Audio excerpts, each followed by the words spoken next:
უბრალოდ ყოველთვის მნიშვნელოვანია, რომ უფრო ხმამაღლა ისმის ევროპარლამენტში ევროპელი პატრიოტების ხმა, მათი ხმა, ვინცთვისაც მნიშვნელოვანი არის, რომ ევროპული იდენტობა არ დაიკარგოს და ევროკავშირი ეფუძნებოდეს ევროპულ ღირებულებებს. თუმცა მიუხედავად ამისა, ჯერ კიდევ მძლავრად არიან ის რეგრესული ძალები ევროკავშირში, რომელიც ევროკავშირს მიაქანებენ ევროპის ბნელი წარსულისკენ. და ჩვენ ეს გუშინ თვალნათლივ დავინახეთ, როდესაც პირდაპირ ჩავხედეთ იმ ცივილიზაციულ უფსკრულს, რომლისკენაც ბრიუსელის ბიუროკრატია მიაქანებს დღეს ევროკავშირს. გუშინ თუ კი ვინმეს აინტერესებს თუ რა არის ევროპის ცივილიზაციური უფსკრული, მას შეუძლია ნახოს გუშინდელი სხდომა ევროპარლამენტის და ეს არის სრული ვიზუალიზაცია ცივილიზაციული უფსკრულისა, სადაც დღეს ევროპარლამენტის ეს პოლიტიკური ნაწილი იმყოფება. ჩვენ ვიხილეთ კომბინაცია იმ ყველაფრისა, რაც ევროპის ბნელი წარსულიდან მომდინარეობს. ეს არის ზიზღი, ეს არის ცივილიზაციური ქედმაღლობის და აღმატებულობის პოზა, რომელსაც ჩვენ გუშინ უყურებდით. ეს არის ტყუილი პროპაგანდა, დეზინფორმაცია და ეს ყველაფერი ევროპარლამენტის ტრიბუნიდან იყო გაჟღერებული. რა თქმა უნდა, ეს არის ყველაზე დიდი იმედგაცრუება, რაც ევროკავშირის მოქალაქეებს აქვთ უპირველეს ყოვლისა ევროკავშირის ინსტიტუტების მიმართ, რომლებიც სრულად დასცილდნენ იმ დაკვეთას, რომელიც ევროპელი ხალხებისგან მოდის და არიან სრულად აღსრულებლები რაღაც გეოპოლიტიკური გლობალისტური მიზნებისა, რომელსაც მათ ყურში უჩურჩულებენ არაფორმალური მმართველები. და მეორე, ეს არის იმედგაცრუება ქართველი ხალხისთვის, რომელიც გარდა იმისა, რომ ისწრაფვის ევროკავშირში წევრობისთვის, არის თავად შემოქმედი ევროპისა, ევროპული ცივილიზაციისა, ევროპული ღირებულებებისა და ჩვენ ვხედავთ ქართველები, რომ ჩვენ თვალწინ ბრიუსელი ანგრევს ევროპულ ცივილიზაციას და ამას ვხედავთ არა მხოლოდ ჩვენ, არამედ ამაზე უკვე ხმამაღლა საუბრობს ამერიკის შეერთებული შტატები, ევროპის უსაფრთხოების მთავარი გარანტი.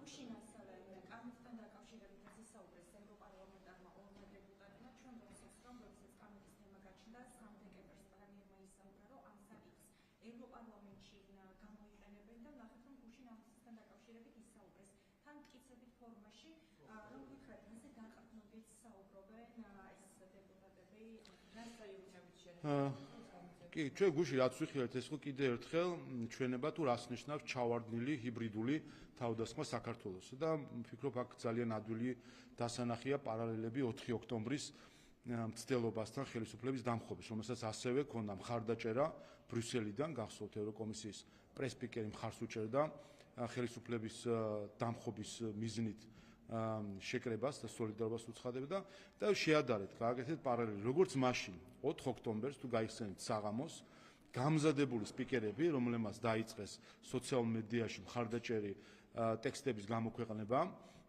მოძალადეების მიმართ, უბრალოდ დაიწყეს მაშინ, როდესაც ეს დამხობა უკვე ჩაფუშული იყო.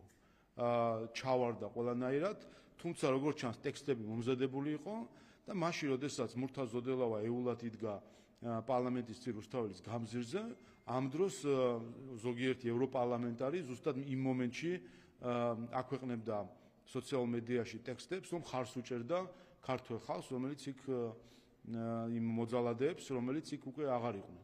ასე რომ და მაგრამ ვინაიდან სცენარი არსებობდა, ტექსტები დარიგებული ქონდათ და უნდა გამოექვეყნებინათ, მიყვნენ ამ განრიგს, ვის 9 საათზე უნდა დაედო, ვის 10 საათზე, ვის 11:09-ზე, გამოაქვეყნეს ეს ყველაფერი, თუმცა აცდენილი იყო უკვე თბილისში არსებულ რეალობასთან, ვინაიდან ის დამხობის მცდელობა, რომელიც ხარდაჭერილი იყო ბრიუსელის მხრიდან, ჩავარდა.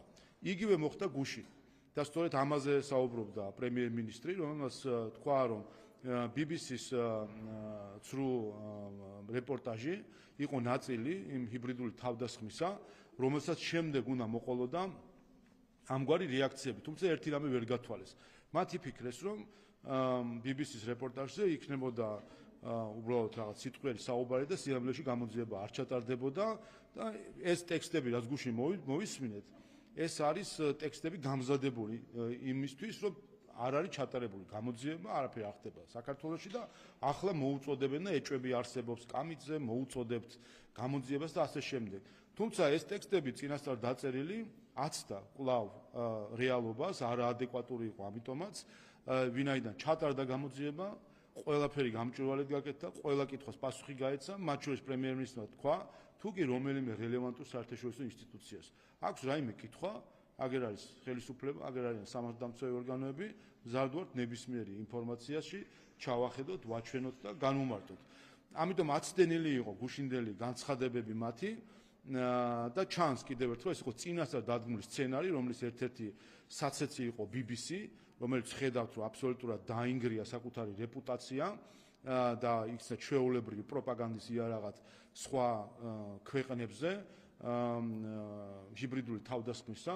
ნახეთ ჩვენ ამერიკის შეერთებულ შტატებზე ჰიბრიდული თავდასხმა BBC-ს გამოყენებით პრეზიდენტ ტრამპზე თავდასხმის გზით და ნახეთ საქართველოზე თავდასხმა BBC-ს გამოყენებით. ამიტომ ეს ჰიბრიდული თავდასხმა ჩაიშალა, გუშინ ნახეთ უბრალოდ არაადეკვატური რეალობას აცდენილი ტექსტები გამოდიან კიდე საუბრობენ პირველი მსოფლიო ომის ქიმიურ იარაღზე, რომელიც ყველა სასაცილოდ აქვს, ყველას ოპოზიციასაც, უმრავლესობასაც, იმასაც, ამასაც თუთიყუშიც კი ცინის უკვე ამაზე ამ ცრუ ნარატივზე. ორი კითხვა რომ 4 ოქტომბერი რომ მოუწოდეთ ბლოგში, ანუ დღეს იმართება არსებითი განხილვა ორგანიზატორების სახელთან დაკავშირებით. კიდევ ერთხელ რომ გავიხსენოთ, რა უნდათ გასაკეთებდნენ პრეზიდენტის რეზიდენციასთან ეს ადამიანები და დღემდე რომ პოლიტიკურად მოტივირებულს უწოდებენ ამ საქმეს. ეს იყო ხელისუფლების დამხობის მცდელობა, რომელიც ხარდაჭერილი იყო ბრიუსელის მხრიდან, გუშინ ტრიბუნასთან იდგნენ ის ადამიანები, რომლებიც ხარს უჭერდნენ საქართველოში ხელისუფლების ძალადობის დამხობას, მათ შორის ქალბატონი რასა იუკნევიჩიანი და სხვები, რომლებიც გუშინ გამოდიოდნენ და კიდე ბედავენ საქართველოზე საუბარს, ადამიანები, რომლებთან ხარდაჭერითაც კინაღამ საქართველოში მოხდა არეულობა, დაპირისპირება, ვისი ტყვია გაისვა და ვისი სისხლი დაიღრებოდა, მე ქალბატონ რასას ნაკლებად ადარდებს, იმიტომ რომ მას აქვს თავისი პოლიტიკური გეგმები, რომელსაც მას ასრულებინებენ მისი არაფორმალური მმართველები და კიდევ ერთხელ ჩავარდა ხელისუფლების ძალადობრივი დამხობა, რომელიც იყო მხარდაჭერილი ბრიუსელის მხრიდან, ევროპარლამენტარების მხრიდან, რომელიც თვეების განმავლობაში ამზადებდნენ იმ ექსტრემისტებს, რომლებიც ჩვენ ვიხილეთ 4 ოქტომბერს, ამზადებდნენ იმისთვის, რომ წასულიყვნენ ძალადობაზე, რადიკალურ ნაბიჯებზე, მიიყვანეს ამ ნაბიჯამდე, დამხობის მცდელობის პერიოდში აგულიანებდნენ გარედან, მათ შორის შეგახსენებთ, რომ მოლდოვის პრეზიდენტი პირდაპირ მხარს უჭერდა ძალადობას, რომელსაც ჩვენ იმ მომენტში ვხედავდით თბილისში, აღარაფერი რო ვთქვათ, ევროპარლამენტარებზე და სხვა ევროპელ პოლიტიკოსებზე. ჩავარდა ეს ძალადობრივი მცდელობა ხელისუფლების დამხობისა და ჩვენ მოვისმინეთ მათ შორის გუშინ, როდესაც ევროპულ საბჭოზე ჩავარდა საქართველოსთან დაკავშირებით განცხადება და ნახეთ ჩვენ რაღაც თავმჯდომარეობის განცხადება თუ რაღაც მსგავსი, რაც ასევე სასაცილოა, დემოკრატია საერთოდ ტერმინოლოგიურადაც კი გააუქმეს, მაშინ რაღაც საჭიროა კენჭისყრები, ხარდაჭერა განცხადებაზე და ასე შემდეგ, თუ კი ჩაუვარდა დოკუმენტი ევროპულ საბჭოზე განცხადების სახით და შემდეგ დანიის დოკუმენტად იქცა ეს ყველაფერი. ასე რომ ჩავარდნილი დოკუმენტი, რომელშიც ჩვენ პირდაპირ ნახეთ მხარდაჭერა მოძალადეების მიმართ, როდესაც საუბრობენ რაღაც მითიურ უსამართლოდ პატიმრობაში მყოფ ადამიანებთან და რეალურად კი ეს აბზაცი უდრის იმას, რომ ბრიუსელი პასუხისმგებლობას იღებს იმ ძალადობაზე,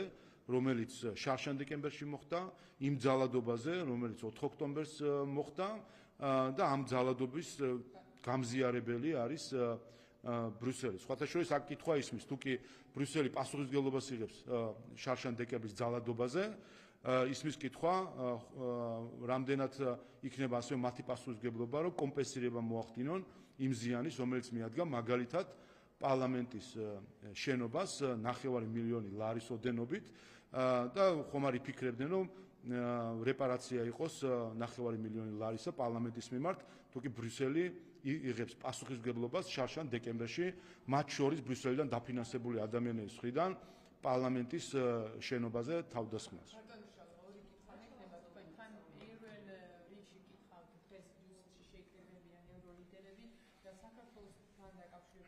სჭირდებიან მოლოდინი არის რომ შეიძლება იყოს ზავილები და გადაწყვეტილება მიღებული ვიზა ლიბერალიზაციასთან დაკავშირებით ამ მიმართულებით რას ელოდებით შეუჩერდება თუ არ შეუჩერდება ქვეყანას და მეორე ვერსია არის რომ შეიძლება იყოს სანქციები თანამდებობის პირებისთვის რას ელოდებით ეს მათგან ჩვენ რასაც ვაკვირდებით ბოლო პერიოდში და რაც პირდაპირ ჩვენს შემდეგ უკვე ახლა ამერიკის შეერთებული შტატებმა ამხილა ევროკავშირის ღირებულებითი დაღმასვლა მისი დემოკრატიული უკუსვლა ამ ყველაფრის შემდეგ ყველა ეს გადაწყვეტილება რასაც ჩვენ ვაკვირდებით არის ერთადერთი ის ამხელს თავად ბრიუსელს მის ბიუროკრატიას იმ პოლიტიკურ წრეებს რომლებიც დღეს სრულად აცდენილი არიან საკუთარი მოსახლეობის ინტერესებს. დღეს ევროპა იმართება უმცირესობების მთავრობებით, რომელსაც არ აქვს ხალხის მხარდაჭერა და ეს სისტემა არის, რომელიც მათ შორის უნდათ საქართველოსთვის თავს მოეხმაროთ. ანუ ნებისმიერი გადაწყვეტილება თავად ბრიუსელის მხილება იქნება, ასე რომ ამას ახლა დიდი გავლენა იმაზე ვერ ექნება ჩვენ რა პოლიტიკა უნდა ვაწარმოოთ. აქვე შეგახსენებთ, რომ გუშინ დანიის მიერ მას შემდეგ რაც ჩავარდა საქართველოზე განცხადება ევროპულ საბჭოზე და დანიამ უკვე ცალკე გამოაქვეყნა ერთპიროვნულად ეს ტექსტი, მათ შორის ამ ტექსტში თავარი პასაჟი რაც იყო ვიხილეთ უკვე დოკუმენტირებულად ამ ტექსტში მოთხოვნა რომ დაუწესოთ სანქციები რუსეთს. თქვენ ნახეთ ჩანაწერი რომ მოითხოვდნენ ამ პროექტით რომელიც ჩავარდა ევროპულ საბჭოზე, მაგრამ დანიამ მაინც გამოაქვეყნა და მისი პოზიცია არის საშკარად როგორც ჩანს, ითხოვენ პირდაპირ სრულ თანხwebdrას რუსეთის და ბელარუსის მათ შორის მიმართ დაწესებულ შეზღუდვებზე.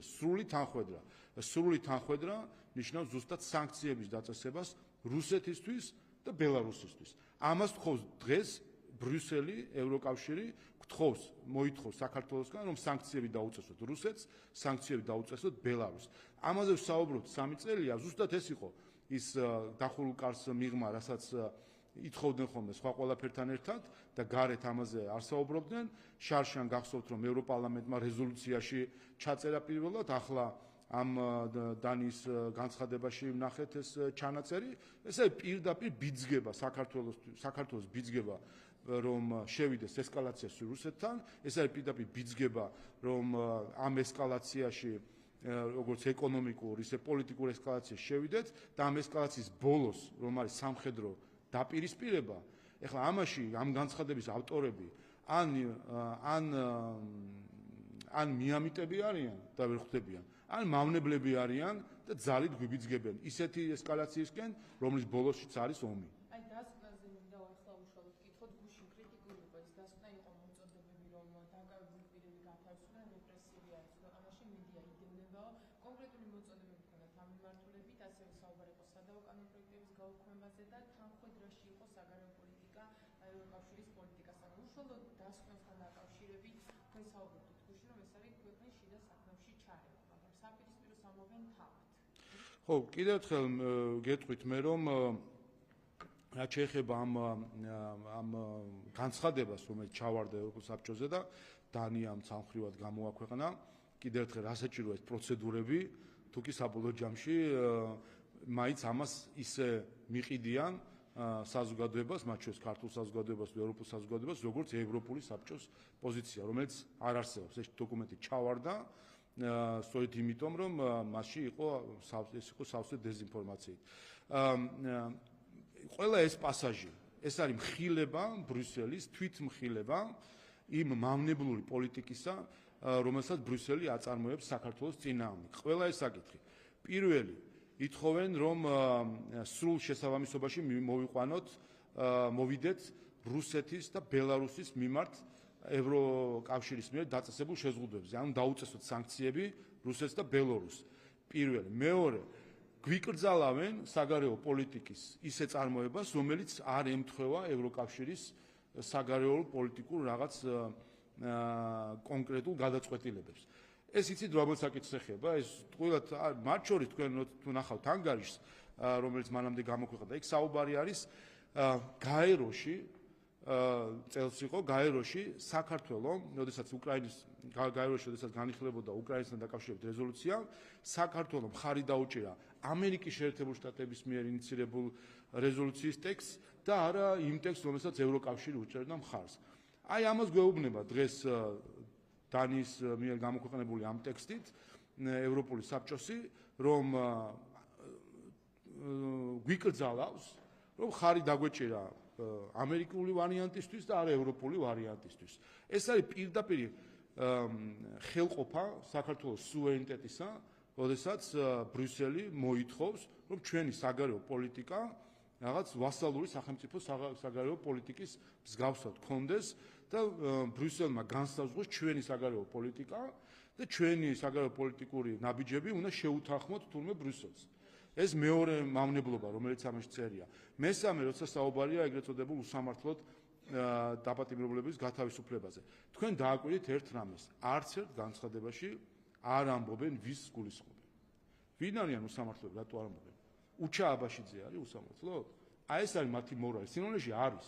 მათი მორალი არის ადამიანი, რომელიც საკუთარ ცოლს ყიდიდა და სექსუალურ ექსპლუატაციას აკეთებდა იმისთვის, რომ დაეშანტაჟებინა სხვები, აი ეს ამ ადამიანის გათავისუფლებას ითხოვს დღეს ბრიუსელი. უჩა აბაშიძე, ეს არის მათი მორალური დეგრადაციის დონე, როცა ითხოვენ უჩა აბაშიძის გათავისუფლებას.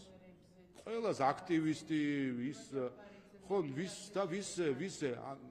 ვისი პაატა ბურჭულაძე, ადამიანი, რომელმაც რომ არა ჩვენი უსაფრთხოების სამსახურების მუშაობა, შინაგან სამინისტრო უსაფრთხოების სამსახური და ასე შემდეგ და მათ შორის სახელმწიფო დაცვის სპეციალური სამსახური, რომელსაც პირველი დარტყმა მიიღო, დღეს რა სიტუაცია გვექნებოდა საქართველოში, კაციშვილმა არის. ვინ აიღებდა ამაზე პასუხისმგებლობას და მის გათავისუფლებას ითხოვს ბრიუსელი? ეს არის მათი მორალი, რომ ადამიანი, რომელიც პრეზიდენტის სასახლეზე შტურმს აორგანიზებს და აწყობს, ეს ადამიანი უნდა იყოს გარეთ, ეს არის მათი მორალი. შეგახსენებთ, სოფიაში ამას წინ ევროპარლამენტის წარმომადგენლობის კარებთან შესასვლელთან ქაღალდ წაუკიდეს ცეცხლი და ამაზე დიდი პანიკა იყო აწეული, რომ ეს იყო თავდასხმა ევროპარლამენტზე.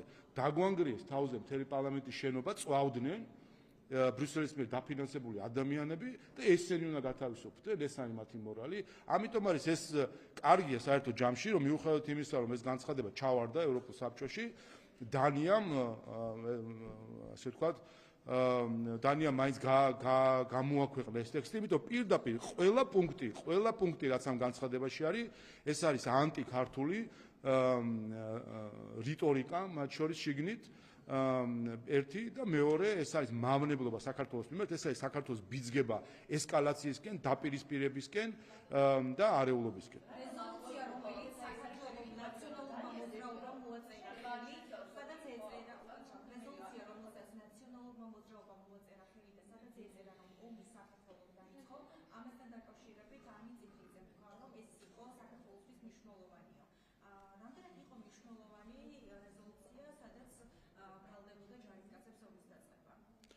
ჩვენ კიდე ბევრ პარალელს დავინახავთ 2008 წელსა და აი ახლა იმ სამშვიდობო მოლაპარაკებებზე, რომელიც უკრაინასთან დაკავშირებით მიმდინარეობს.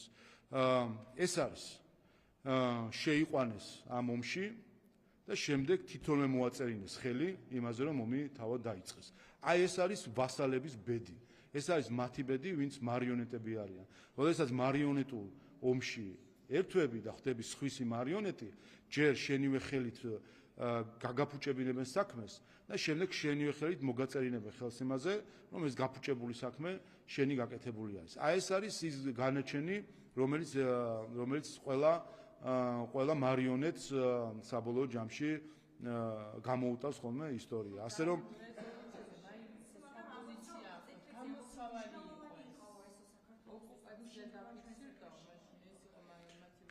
არ ვიცი, რას გულისხმობენ ისინი, რა იყო მნიშვნელოვანი და რა არ იყო მნიშვნელოვანი, თუმცა ფაქტი ერთია, რომ ნაციონალმა მოძრაობამ თავისი მხარდაჭერით ამ რეზოლუციაზე აღიარა, რომ საომარ მოქმედებაში მისი ქმედებით გადავიდა ის კონფლიქტი, რომელიც წლების განმავლობაში არსებობდა.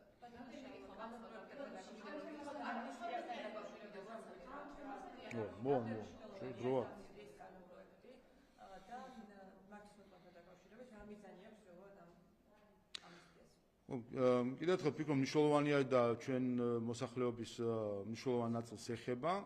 თავისთავად ამნისტია ყოველთვის არის ჰუმანური აქტი, რომელიც თავისთავად გულისხმობს, რომ გარკვეული მომენტებში შეიძლება შეუმსუბუქდეს ჩვენს მოქალაქეებს რაღაც მდგომარეობა. მათ შორის, როცა ვსაუბრობთ ჩვენ მართვის მოწმობების ჩამორთმევის საკითხებზე, არის ნაწილი მოქალაქეებისა, რომელთვისაც მანქანის მართვა მოწმობის ქონა მნიშვნელოვანი არის მათი შემოსავლებისთვის, ეს წარმოადგენს მათ საქმიანობის ნაწილს. ამიტომაც პრემიერ-მინისტრის ინიციატივა იყო, რომ ეს ჰუმანური აქტი განხორციელებულიყო. საქართველოს პარლამენტმა გუშინ მიიღო მესამე მოსმენით ეს ამნისტიის აქტი. შესაბამისად 20,000-ზე მეტ საქართველოს მოქალაქეს ეს პირობები შეუმსუბუქდება. მეორე მხრივ თქვენ იცით, რომ ასევე გამკაცდა წესები ამის საპირწონედ და თუ კი აქამდე იყო შესაძლებლობა, რომ მართვის მოწმობის ჩამორთმევის შემთხვევაში ამ შეზღუდვის ვადის ნახევრის გასვლის შემდეგ შინაგან საქმეთა სამინისტრო საკუთარი დისკრეციით, ასე ვთქვათ, გადაეკეთებინა ჯარიმად ან სხვა პირობები გადაეკეთებინა ეს სანქცია, ეს სულად ამოღებული იქნა კანონმდებლობიდან, დღეის იქით რა ვადითაც ექნება შეზღუდვა, ის ვადა სულად უნდა ამოწუროს ადამიანმა იმისთვის, რომ შეეძლოს შემდეგ განახლება მართვის მოწმობის.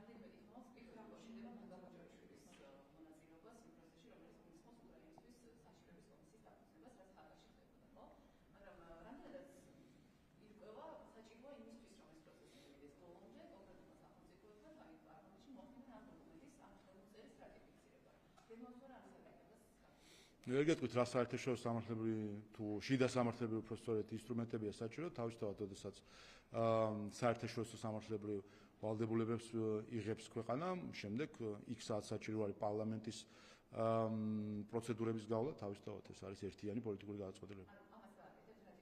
არ ვიცი რამდენად საჭიროა ეს, მაგრამ თუ საჭირო, რა თქმა უნდა, ან ჩვენამდე არ მოსულა ჯერ საკითხი, არა? ანუ რას კითხულობთ, რომ რა ყველა პროცედურა თავისთავად და პასუხიც არის უმარტივესი, რომელსაც სახელმწიფო იღებს საერთაშორისო სამართლებრივ პასუხისგებლობას ხელმოწერით და ვალდებულებას ხელმოწერით, თავისთავად ამას ყველა შიდა სახელმწიფოებრივი სამართლებრივი პროცედურები მოყვება და შესრულდება.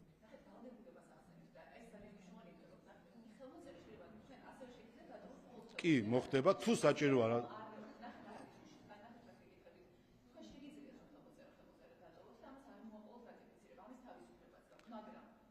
რაც კიდე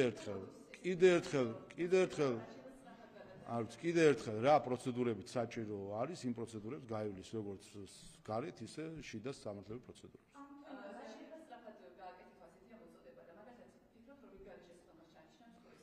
საერთოდ აი მაშინ რაღაც კიდე ერთხელ სადმე გეჩქარება თქვენ თუ ვერ გავიგე მათ ვინც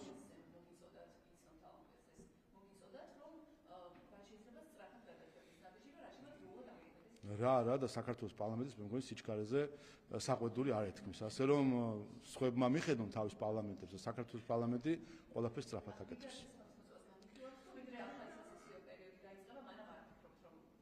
აი სხვები როგორც მოახდენენ, ზუსტად ისე მოიქცევთ ჩვენც.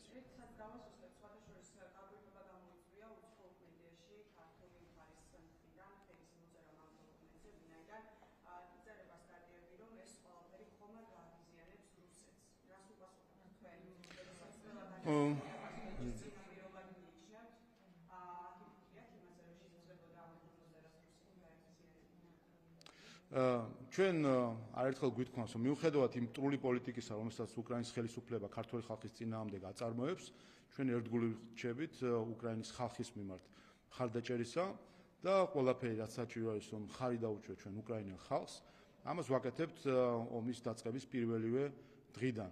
ერთადერთი რაც შეიძლება გასაკვირი ყოფილიყო, იქნებოდა ის, რომ იმ უმადურობის ფონზე, რომელსაც უკრაინის ხელისუფლება და კონკრეტულად უკრაინის პრეზიდენტი ირჩენს ქართული ხალხის წინააღმდეგ, ამ უმადურობის ფონზე, რა თქმა უნდა, შეიძლება ვიღაცას გაჰკვირვებოდა, რომ საქართველოს ხელისუფლება მხარს უჭერს ასეთ გადაწყვეტილებებს და ინსტრუმენტებს, თუმცა კიდევ ერთხელ ჩვენთვის საზომი არ არის პრეზიდენტი ზელენსკი, რომელიც საქართველოს ქართული ხალხის წინააღმდეგ ღია მტრულ პოლიტიკას აწარმოებს, ჩვენთვის საზომი არის უკრაინელი ხალხი, რომელსაც ჩვენ გვინდა რომ იმ მძიმე პერიოდში, რომელსაც წინ გადიან, გვერდში დაუდგეთ.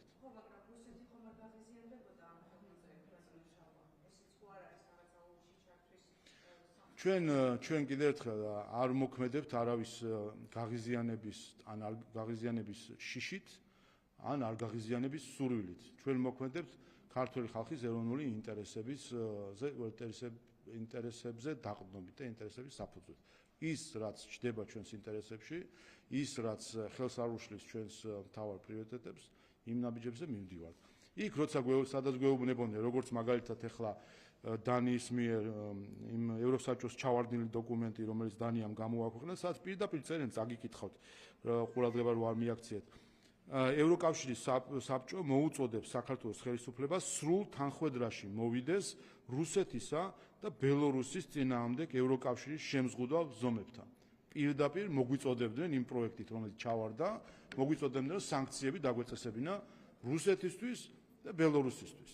და ვინც სანქციების დაწესებისკენ მოგვიწოდებს ესკალაციისკენ, ის ვინც მოგვიწოდებს ესკალაციისკენ, მოგვიწოდებს შესაძლო სამხედრო კონფლიქტისკენ. აი ეს არის, ასეთ რაღაცებს რა თქმა უნდა არ ვასრულებთ და ხედავთ, რომ ამაზე გაბრაზებულები როგორ იქცევიან, რომ ვერ გამოგვიყენეს ინსტრუმენტად იმისთვის, რომ აქ ცეცხლის კალი დაენთოთ რუსეთის გარშემო და ჩვენ ყოფილიყავით მარიონეტი, ისევე როგორც უკრაინას იყენებენ დღეს ზოგიერთი ძალები მარიონეტად რუსეთის წინააღმდეგ და ეს ამერიკის შეერთებული შტატების სახელმწიფო მდივანს დაადასტურა, რომ ეს არის მარიონეტული ომი. აი ვიღაცა ზუსტად ასე უნდა რომ მარიონეტული ომის ინსტრუმენტი ყოფილიყავით ჩვენ და მე ახლა როგორც უკრაინასთან არის ვაივიშვიში ყოფილიყო ფულს საიდან გამონახავენ. დღეს რასაც უყურებთ მეორე განზომილება რაც არის ის უპასუხისმგებლობა, რომელსაც ჩვენ ბრიუსელის მხრიდან ხედავთ უკრაინის მიმართ. თქვენ გახსოვთ 2022 წლის აპრილში პარაფირებული იყო შეთანხმება უკრაინასა და რუსეთს შორის, სტამბოლის შეთანხმებად ცნობილი და გახსოვთ თქვენ რომ დავით არახამია, რომელიც მაშინ ხელმძღვანელობდა უკრაინის მომლაპარაკებელთა ჯგუფს, მან განაცხადა რომ ის პირობები იყო უკრაინისთვის მისაღები, იმ შეთანხმების პარაფირება მოხდა, ის შეთანხმება სხვათა შორის ითვალისწინებდა მოხდა, თუმცა შემდეგ ჩავიდა ბორის ჯონსონი, ევროპელების თუ ბრიტანეთის თუ ვისი სახელითაც ჩავიდა და პირდაპირ უთხრა არანაირი შეთანხმება, მოდი ვიბრძოლოთ. 3 წელი გავიდა ამის შემდეგ, 3 წელი ნახევარი, 4 წელი გადის ფაქტობრივად უკვე. ამის შემდეგ, რაც ბორის ჯონსონის იქ ჩასვლით ჩაიშალა სამშვიდობო შეთანხმება და დღეს საუბარი არის შესაძლოა უარეს შეთანხმებაზე. ყოველ შემთხვევაში იმ შეთანხმებაზე უკეთესი ფაქტია, რომ ის ვარიანტები, რაც განიხილება და რაც გამოდის, არც ერთი არ არის და უფრო მეტიც, იმ შეთანხმებაში საუბარი იყო, რომ ყირიმის საკითხი მაგალითად იქნებოდა გადაიწევდა 10-15 წლით და იქნებოდა საერთაშორისო დისკუსიის ნაწილი. იმ შეთანხმებაში, რომელიც რატიფიცირებული იყო ჯერ კიდევ 2022 წლის აპრილში, ეწერა, რომ დონბასის და ამ რეგიონის ასე ვთქვათ საკითხები გაიყინებოდა და გადაწყდებოდა. დღეს აღარ არის ამაზე საუბარი. ხედავთ, რომ პირდაპირ მოთხოვნა არის, რომ დათმოს და de facto გადასვლა რუსეთის კონტროლის ქვეშ აღიაროს უკრაინამ. და დავასრულებ. 4 წელი გადის უკვე ამის შემდეგ, რაც ჩაშალეს სამშვიდობო შეთანხმება, დღეს ყოველ შემთხვევაში შეიძლება უარესი თუ არ იქნება, იმაზე უკეთესი პირობების შეთანხმება არ არის. ამასობაში მილიონი და ასობით ათასი ადამიანი დაიღუპა, სამხედრო და მშვიდობიანი მოქალაქეები და დღეს როცა ეუბნებოდნენ რომ ბოლომდე თქვენთან ვართ, ჩვენ ვიქნებით თქვენს გვერდზე ბოლოში, დღეს ბრიუსელი დგას და უყურებს იმას ფული საიდან მოიტანოს. საკუთარი ფულის დახარჯვას არ ბოდიში, საკუთარი ფულის დახარჯვას არ უნდა ბრიუსელს იმისთვის რომ აღადგინოს უკრაინა და ფიქრობენ ახლა იქ რუსეთს რა წაართვან, იქ ფიზიკურ პირებს რა წაართვან, იქ აბრამოვიჩზე იყო საუბარი, ასე შემდეგ, აქეთ-იქით იყურებიან თავისი ფულის დახარჯვა ხო არ უნდათ. კაპიკი საქმე იმაში არის რომ ხედავთ რომ ამას აქვს საერთაშორისო სამართლებრივი პრობლემა, ასეთ ნაბიჯს და იმიტომაც ვერ იღებენ ამ გადაწყვეტილებას და ამ გადაწყვეტილებას თუ არ იღებენ, რა არის გეგმა B რა არის. თუ კი რუსეთის სუვერენულ აქტივებს ხელს ვერ ადებენ და თქვენ ნახეთ განცხადება ბელგიის პრემიერ-მინისტრს მეორე მსოფლიო ომის დროს ფაშისტური გერმანიის სუვერენულ აქტივებსაც კი თითი არავინ დაადო. არ ცუდი კი არ არის, ამას ვერ აკეთებენ, ეს არის პრობლემა და გეგმა ბ არ აქვს. ამას თუ ვერ აკეთებენ, რას აკეთებენ? თავის ფულს ხარჯავენ და საქმეც ის არის, არაპირებენ თავის ფული დახარჯონ ამაზე. უკრაინას 4 წელია ომობს, შეეძლო ჯერ კიდევ 22 წლის აპრილში ამაზე ნაკლები პირობები არ იქნებოდა უკეთესი თუ არა 2022 წლის სტამბოლის შეთანხმება, ჩააშლევინეს ეს შეთანხმება, როგორც არახამიამ თქვა და ახლა ფულის დახარჯვაც არ უნდათ რომ აღადგინონ მართლა ნანგრევებად ქცეული ქვეყანა.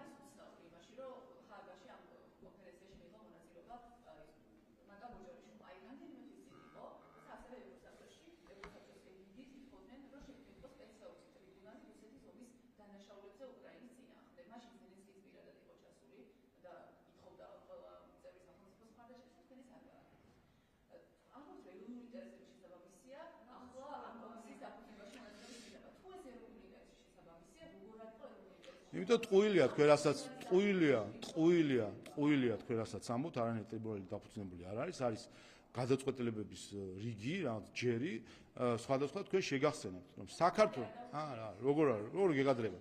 ეს კომპლექსური გადაწყვეტილებებია სხვადასხვა მექანიზმებზე, სადაც საქართველოს ჩართული არის და მხარს უჭერს ყველა მიდგომებს, მათ შორის საქართველოს გახლავთ რეიკიავიკის არის თუ არ ვცდები, როდესაც რეესტრი შეიქმნა ზიანის აღწერის, რომელიც უკრაინას მიადგა და შეგახსენებთ, რომ მოლდოვა მაშინ მხარი არ დაუჭირა ამ რეესტრის შექმნას. საქართველოს ხელმომწერია ჰააგაში საერთაშორისო საქართველოს არის ხელმომწერი იმ საჩივის, რომელიც შევიდა ჰააგაში საერთაშორისო სისხლის სასამართლოში, რომელსაც მოლდოვამ ხელი არ მოაწერა. ასე ყველა ინსტრუმენტს ხელს ვაწერთ და მხარსაც უჭერთ. ყველა ინსტრუმენტს აბსოლუტურად. ამასობაში არის ხოლმე შუალედური გადაწყვეტილებები, სადაც შეიძლება ჩვენ ფიზიკურად იმ მომენტში არ ვიყოთ და კენჭისყრაში მონაწილეობა არ მივიღოთ, მაგრამ ეს არის ესე ვთქვათ გადაწყვეტილებების ჯერის ან ჯაჭვის ცალკეული ესე ვთქვათ რეზოლუციები და განცხადებები. ასე რომ კიდევ ერთხელ რაც შეეხება მთლიან პროცედურებს, საქართველოს მხარდაჭერა თქვენ ნახეთ, გასაკვირი არის ერთადერთი, რომ იმ უმადურობის ფონზე, რომელსაც პრეზიდენტ ზელენსკი იჩენს ქართველი ხალხის მიმართ, რომ არანაირი ტრიბუნალის შექმნის გადაწყვეტილება არ ყოფილა. არანაირი ტრიბუნალის შექმნის გადაწყვეტილება არ იყო, არანაირი ტრიბუნალი არ შექმნია. ეს არის გადაწყვეტილებების ნაწილი, რომელსაც იმ მომენტში ის ღონისძიება თუ ასე ვთქვათ, რაც იყო, იქ საქართველოს იმ მომენტში არ იმყოფებოდა, თორე სხვა მანამდე რაც არის გადაწყვეტილება, იმის შემდეგ რაც არის გადაწყვეტილება და ეს არის ერთი პროცედურის ნაწილი. საქართველოს არის ვისთან? რას აკეთებ? არა, იმიტომ კიდევ ერთხელ მე მიკვირს, აი ამets უპასუხებ, როდესაც იმ მათთვის, ვინც არიან საქართველოში უცხოს მადიდებლები და უცხოს დროშაზე მლოცველები, რა თქმა უნდა, მათთვის საქართველოს ხელისუფლების გადაწყვეტილებები აუხსნელი არის. ისინი ვერ ხვდებიან, ისინი ფიქრობენ, უკრაინის დროშა უნდა აფრიალონ და ეს არის მათი ქცევის მაგალითი. მაშინ როდესაც და საკვირველი ეს არის. ეს ამიტომ უკვირთ. სინამდვილეში ვერ ხვდებიან, რომ ჩვენ უკრაინის ხალხს უჭერთ ხარს, მიუხედავად იმ ტრული პოლიტიკისა, რომელსაც პრეზიდენტი ზელენსკი ქართული ხალხის წინააღმდეგ აწარმოებს და იმ უმადურობისა, რომელსაც პრეზიდენტი ზელენსკი პირადად იჩენს ქართული ხალხის მიმართ სხვადასხვა გადაწყვეტილებებს.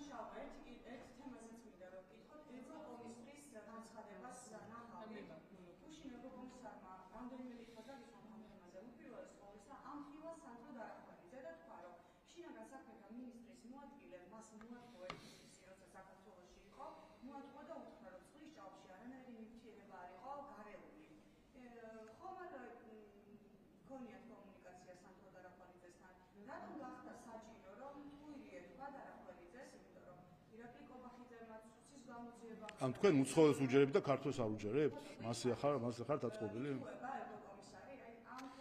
თქვენ ხო კარგად იცით და ეხლა ხო იცით, რომ მათ შორის შარშან დეკემბერში, როდესაც არა, სხვა რაღაცას ვამ, თქვენ ხო ახლაც არაერთხელ მოიყვანეთ ის განცხადებები, რომელიც შარშან დეკემბერში, მაშინ როცა მოძალადეები საქართველოს პარლამენტის გადაწვას ცდილობდნენ და პოლიცია საქართველოს პარლამენტის შენობას იცავდა. მაშინდელი განცხადების შეანსაკუთრებით სამინისტროსი, რომ გამოიყენება სხვადასხვა სპეციალური საშუალებები, მათ შორის გამოიყენება სხვადასხვა სპეციალური საშუალებები წყლის ჭავლთან ერთად. ეს ხო მაშინდელი განცხადებებია დეკემბრის. ეხაც ხო მოყვანილი ქონდათ რამდენჯერმე, რომ მათ შორის ბატონი სანდრო დარახურეძის მხრიდან შარშან დეკემბერში საჯაროდ ამბობდა და თქვენი აზრით ამის შემდეგ ხო არა უყურეთ შარშან დეკემბერშივე ხო იყო განცხადებები რომ კი როცა საჭირო არის წყლის ჭავლში შესაბამისი რა ვიცი ნივთიერებების გარევაც ხდება. ეს ხო შარშან დეკემბრის განცხადებებია. ახლა ეს ადამიანი ამბობს რომ ამის შემდეგ იანვარშიო 2 თვის თავზე შევხვდიო და მითხეს რომ არაფერი არ არისო შერეული. ხა ადამიანს როცა საჯაროდ აქვს სამინისტრო საჯაროდ აქვს გაცხადებული რა ინტერესი ან აზრი უნდა იყოს ჩადებული რომ სხვა რამე უთხრა სხვას ის ხო საჯარო განცხადება იყო. არ ვიცი მან რა გაიგო რა ვენ გაიგო რომ ვინ როგორ დაიკარგა თარგმანში მე არ ვიცი ეს შეუძლია მიმართოს შეასაკ სამინისტროს და გაერკვია.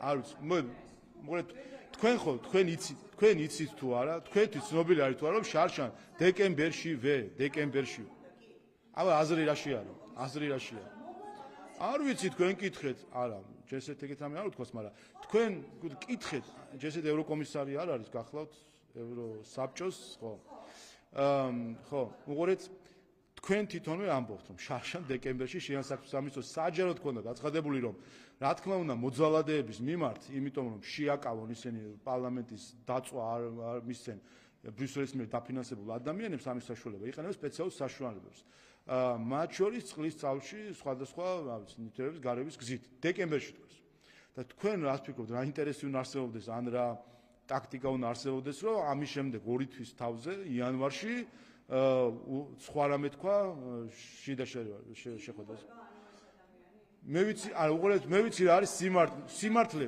უყურეთ მოდი ასე შევთანხმდეთ ჩვენ თანხმდებით ამ იმაზე თუ არა რომ სიმართლე არის ის რომ ჯერ კიდევ შარშან დეკემბერშივე შეანსაკუთრებით სამინისტრო ამბობდა თუ რა სპეციალურ საშუალებები გამოიყენება და მათ შორის რომ წყლის წავში ხდებოდა შერევა ამას ხო თანხმდები შესაბამისად თუ კი ვინმე ამტკიცებს რომ ამის შემდეგ რაღაცა სხვა უთხრეს ან ვერ გაიგო ან არ ვიცი ხა არ გაიგო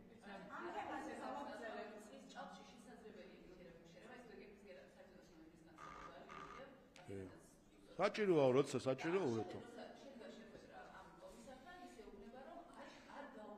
რატო იღებთ ამ ადამიანის სიტყვებს ასე ვთქვათ აპრიორი სიმართლეთ და უცხოელს რატო უჯერებთ და ქართველს რატო არ უჯერებთ გამაგებინეთ ბოლო ხო და კითხეთ ახლა კითხეთ შეანსაკუთრებით სამინისტროს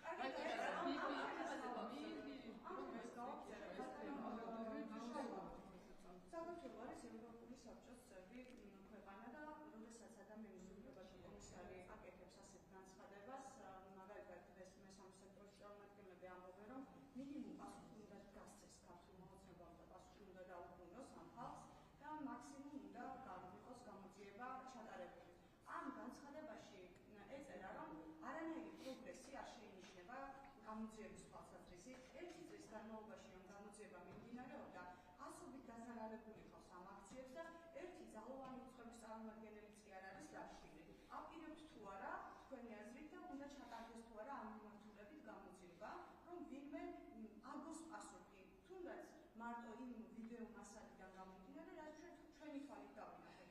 პოლიციელების ძალადობა, უბრალოდ ძალოვანი უცხოების წარმომადგენლების ძალადობა. ერთი პოლიციელი მაინც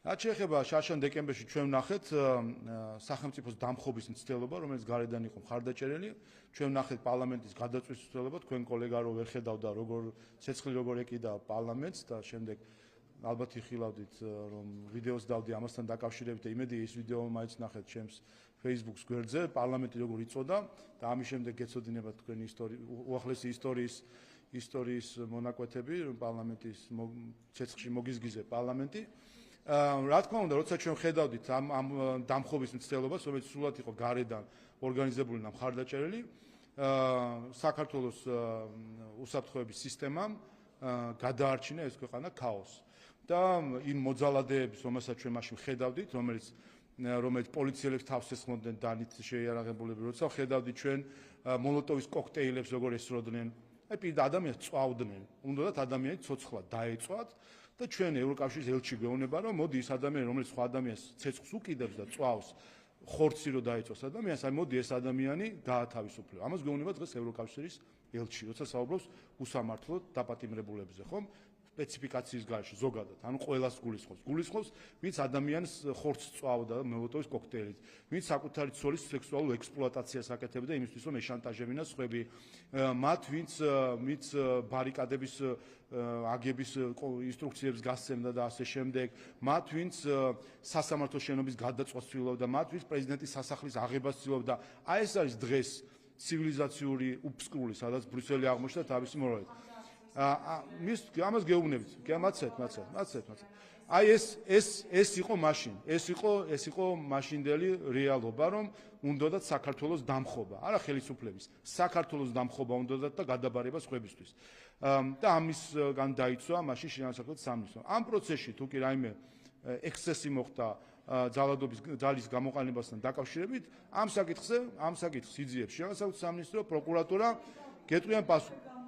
მიმართეთ გეტყვიან პასუხს, მაგრამ თუმცა ამავე დროს მეორე მხარეს შევხედოთ აქეთ.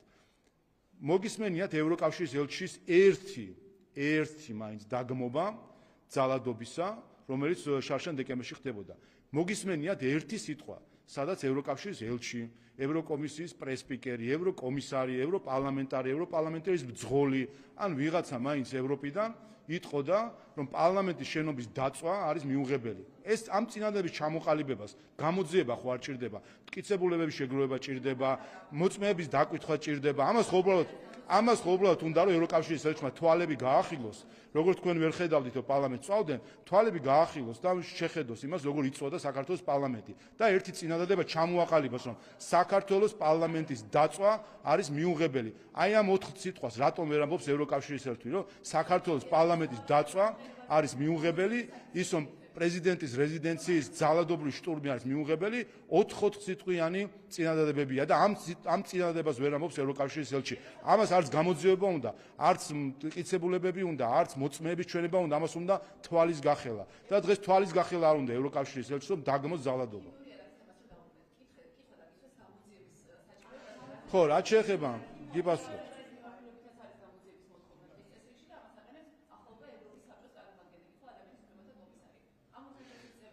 უბრალოდ კიდევ ერთხელ ეს ჰიბრიდული ეს ერთადერთი მთავარი დადებითი მხარე რაც BBC-ს ამ საძაგელ ტყუილს საქართველოს მიმართ აქვს არის ის რომ ჩვენ შეგვიძლია პირდაპირ ვიხილოთ თუ ვინ არიან საქართველოს ჰიბრიდული თავდასხმის აქტორები და ამ შევხედოთ ვინ არიან ორგანიზატორები ვინ არიან ამ ჰიბრიდულ თავდასხმაში და ოპერაციაში შეგნებულად მონაწილე პირები და ვინ არიან სასარგებლო იდიოტები ამ ჰიბრიდული ოპერაციისა საქართველოს წინააღმდეგ. ამიტომ ეს კარგი პროცესია, რომელსაც ჩვენ ვაკვირდებით. თუმცა გაუთვლელი რაც მოხდა მათთვის არის ის, რომ როცა საუბრობენ გამოძიების მოწოდებაში, ეს წინასწარ დაწერილი ტექსტებია იმის გათვლით, რომ გამოძიება არ იქნებოდა და იქნებოდა დაწყებული და დაუმთავრებელი გამოძიება და ეს გამზადებული ფორმულები ქონდათ, ასე თქვა, ტექსტები, ფორმულირებები, რომ დაიწყეთ გამოძიება, მიიყვანეთ ბოლომდე.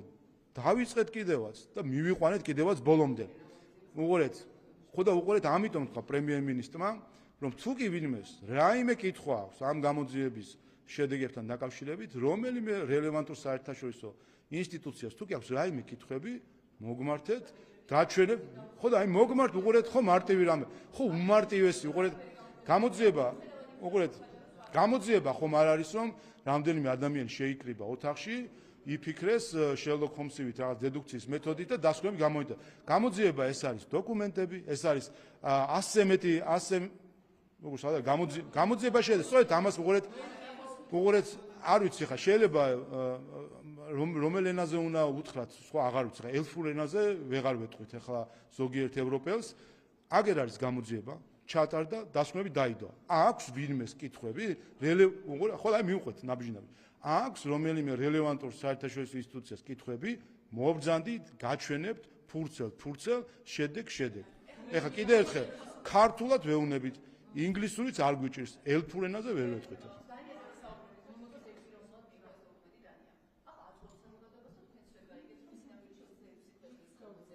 არანაირი ხელმოწერა არ აქვს. არ ვიცი სულ. ეს არის. აი ზუსტად ეს არის ზუსტად ევროპული სტილის პროპაგანდა, რომელიც ჩვენ მოვისმინეთ. არის ევროპული საბჭო, რომელიც გადაწყვეტილებებს იღებს და ამ გადაწყვეტილების მიღებას აქვს თავის პროცედურა. ეს განცხადება ჩავარდა ამ პროცედურაში. ხარდაჭერი არ ყავდა. ეხლა რა ანუ თქვენ რას ფიქრობთ, რომ პარლამენტში ანუ რა გინდათ, პარლამენტში ჩვენ კანონს რო ვიღებთ, რომ ვერ მიიღოს ხარდაჭერა, იმ კანონმა მაინც იმოქმედოს? ეს არის თქვენ? ეს არის რა თქმა უნდა, უყურეთ. გეტყვით. კი, რა ქვია ამ დოკუმენტს? დოკუმენტს რა ქვია, როგორ გამოქვეყნდა? ვინ არის თავმჯდომარე? გამარჯობა. აბა ვინ არის ხა ის რა ქვია? პორტუგალია არ არის თავმჯდომარეობა. უყურეთ, პორტუგალია არ არის თავმჯდომარეობა, გერმანია არ არის თავმჯდომარე. ეს არის დანიის დოკუმენტი. ნუ ეხლა არ შეიძლება ჯორჯ სოროსიც ეთანხმება და მაშინ სოროსის დოკუმენტი დავარქვა და ეგ იყოს. ეს ნიშნავს ერთ რამეს,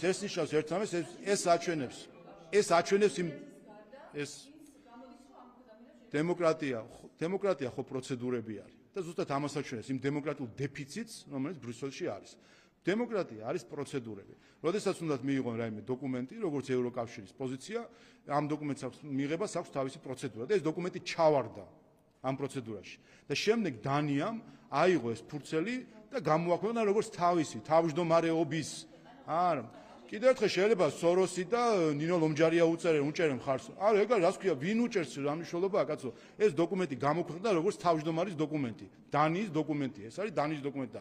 დანიას რა დამოკიდებული აქვს საქართველოს მიმართ, ეგ ისედაც ცნობილი არის და რა პრობლემები აქვს დანიაში შიგნით, გადახედონ გრენლანდიასთან დაკავშირებით პრობლემებს, რომელშიც ევროკავშირის წევრმა დანიამ რა გააკეთა 70-იან წლებში და 80-იან წლებში, მოიკითხეთ ისტორია, დღემდე არ არის გამოძიებული გრენლანდიის მოსახლეობის მიმართ დანიის სახელმწიფოს იძულებითი სტერილიზაცია, რომელსაც ისინი ატარებდნენ და დღემდე გამოუძლებელი არ არის საკითხი და დღემდე კომპენსირებული არ არიან ის ადამიანები, რომელსაც იძულებითი სტერილიზაცია ჩაუტარა ევროკავშირის წევრმა ქვეყანამ გრენლანდიის ქალი მოსახლეობის თითქმის ნახევარზე მეტს იძულებითი სტერილიზაცია ჩაუტარა დანიის ხელისუფლებამ, ევროკავშირის წევრმა ხელისუფლებამ და დღემდე ბოლომდე გამოძიებული არ არის, რამდენიმე წლის წინ დაიწყო ეს გამოძიება და ბოლომდე მიყვანილი არ არის გამოძიება და კომპენსირებული არ არიან ამ იძულებითი სტერილიზაციის დაზარალებული ადამიანები.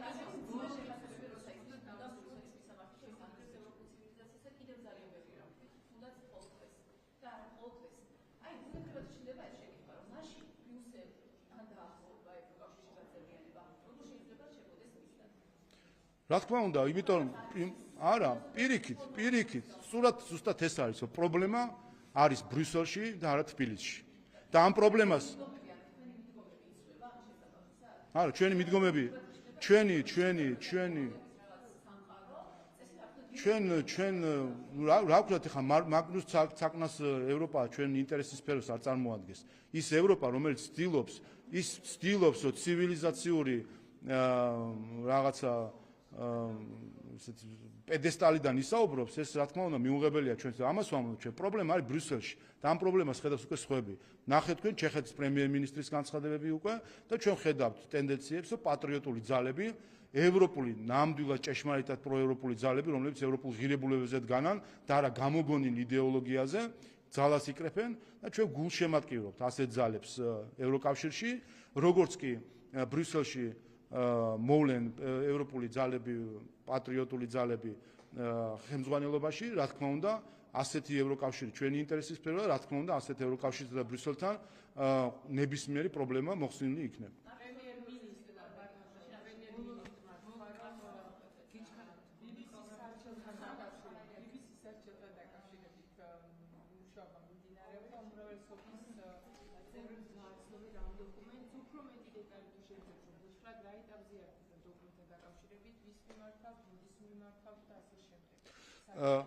ხო, ჩვენ იურისტები მუშაობენ ამ საკითხთან დაკავშირებით, სწავლობთ პროცედურებს, რომელიც დიდ ბრიტანეთში არსებობს, როგორც კომუნიკაციის კომისიის ნაწილში, ისე სასამართლო ნაწილში და ყველა შესაბამის სამართლებრივ ინსტრუმენტებს გამოვიყენებთ იმისთვის, რომ ეს საძაგელი ტყუილი, რომელიც იყო საქართველოს ჰიბრიდული თავდასხმის ერთ-ერთი ინსტრუმენტი და პროპაგანდისტული ინსტრუმენტი, ეს საძაგელი ტყუილი ვამხილოთ. ამიტომ თავისთავად ჩვენ მომზადებულად უნდა შევიდეთ ამ პროცესში, იმისთვის რომ შესაბამის შედეგს მივაღწიოთ. ამაზე მუშაობენ იურისტები, რაც საჭირო იქნება ამ პროცედურის დასაწყებად და მისაყვანად.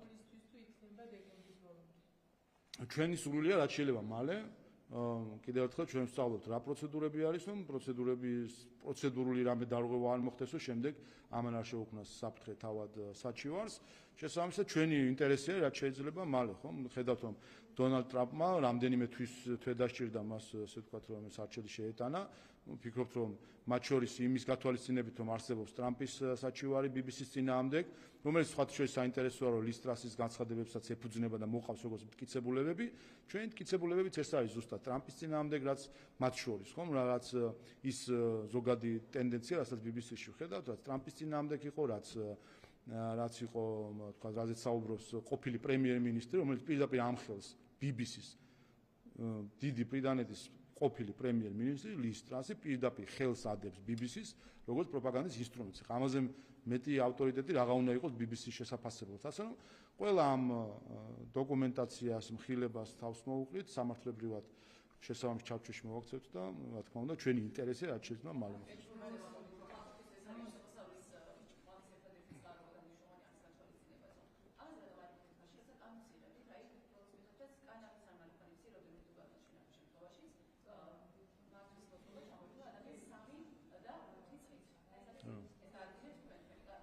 ეხლა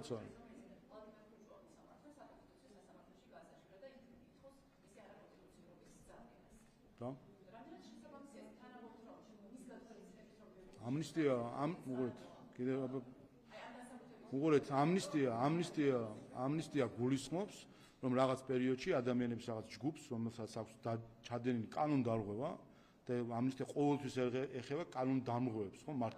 მართალ ადამიანებს ხარ ეხება, მათ ვით რაღაცა დაარღვეს. და რაღაც პერიოდულობით ამნისტია არის ხოლმე გამოცემული იმისთვის, რომ გარკვეული ჰუმანური ნაბიჯი გადაიდგას ადამიანების გარკვეული რაოდენობის მიმართ, განსაკუთრებით მაშინ, როდესაც რაოდენობა შეიძლება დიდი იყოს, იმისთვის, რომ მიეცეთ შესაძლებლობა, ახალი შანსი, რომ დაიწყონ სუფთა ფურცლიდან რაღაც პროცესი, ამ შემთხვევაში სუფთა ფურცლიდან ის, რომ მართვის მოწმობა აღუდგებათ და სხვა დროს აღარ ჩაედიონ იგივე.